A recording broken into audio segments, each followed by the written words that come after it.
Dan kemudian kita akan membahas tentang mekanismenya sekarang ya, dasar-dasar neuroplastisitas. Ini ilmiah, bahasa-bahasa ilmiah yang teman-teman nggak perlu hafalkan ya, cuman paling tidak teman-teman mengetahui bagaimana cara kerja otak kita.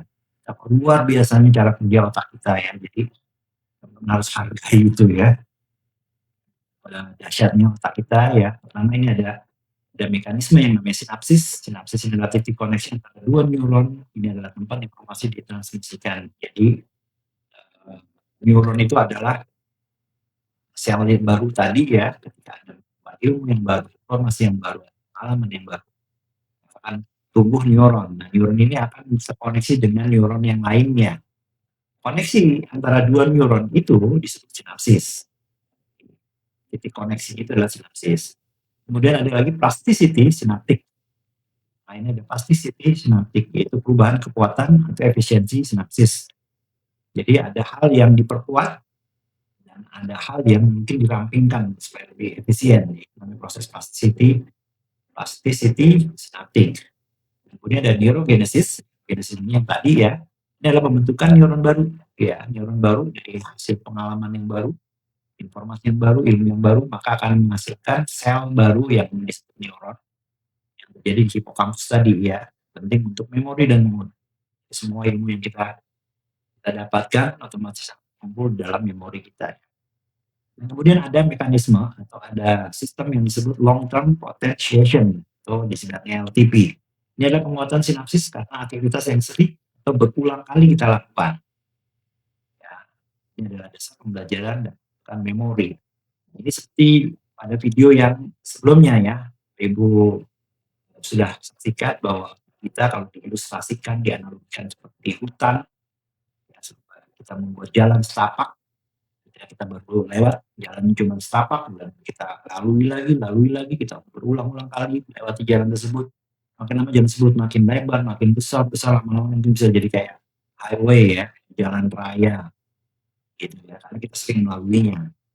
Itulah yang disebut long term potentiation. Jadi otak kita memperkuat hal tersebut karena kita selalu melaluinya, kita selalu melewatinya. Jadi otak kita memperkuat hal tersebut. Jadi kita akhirnya jadi terbiasa melakukannya ya. Tapi ada sebaliknya lagi yang namanya long term depreciation ya, yang di tengah ini. Long term depreciation ada kebalikan dari LTP ya. Kita singkat aja LTD dan LTP. LTD ini melemahkan dari sinapsis ya, kurang digunakan. Ini adalah bagian dari proses pembersihan agar otak lebih efisien. Ya.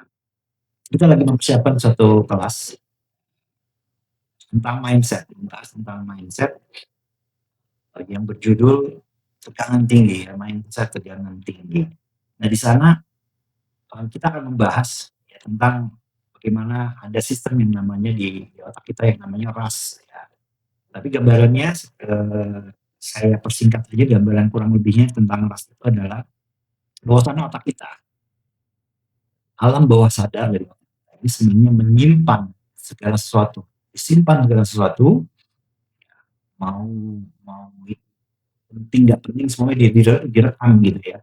Sebagai contoh seperti Bapak Ibu saat ini sedang menyaksikan video saya ya, mendengarkan suara saya bicara, melihat slide di layar Anda ya, di handphone Anda mungkin kalau Anda menggunakan handphone, dan Anda tidak memperhatikan bahwa di sekeliling Anda mungkin ada suara AC, ya, atau mungkin ada suara orang lewat, orang ngobrol, atau suara piring, suara air, suara gelas, atau suara motor, suara mobil lewat. Anda tidak perhatikan hal itu karena Anda sedang menyaksikan video saya ini. Kenapa demikian? Ya karena itu tadi, otak kita bekerja fokus pada satu hal, tidak bekerja sekaligus ya. Tapi semuanya memori tersebut disimpan di alam bawah sadar kita, Bapak Ibu. Dan nanti akan difilter oleh otak kita mana yang relevan, mana yang penting, mana yang enggak penting, itu nanti akan difilter ya. Yang tidak penting, yang tidak relevan, yang tidak ini, dia akan dilemahkan dan lama-lama akan dihapus. Nah, proses penghapusan itu yang disebut pruning. Ini sifat pruning sinaptik. Ini adalah penghapusan koneksi sinaptik yang tidak digunakan atau tidak efisien. Ini seperti memotong ranting yang tidak perlu agar otak kita dapat tumbuh lebih kuat dan efisien gitu ya. Jadi kan dihapus tuh memori-memori kita mungkin yang lama, yang dahulu, yang mungkin cuma sekali saja terjadi, Anda juga udah nggak ingat lagi, itu banyak sekali kan. Ya apalagi Anda kita semakin tua, semakin lama, makin banyak hal yang kita udah lewatin yang hanya terjadi 1 kali atau 2 kali dan Anda lupa, gitu ya. Nah, itu akan dihapus nanti.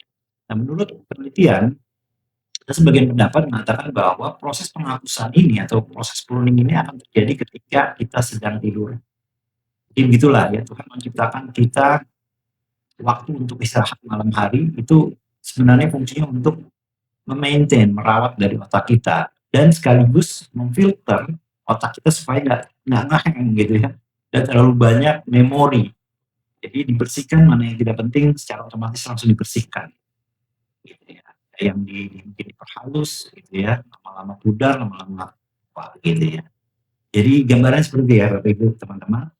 Dan selanjutnya kita akan bahas lagi lebih dalam tentang neuroplastisitas ya di video selanjutnya ya. Kita akan membahas di video next ya. Tinggal Anda ikuti lagi di video selanjutnya. Thank you.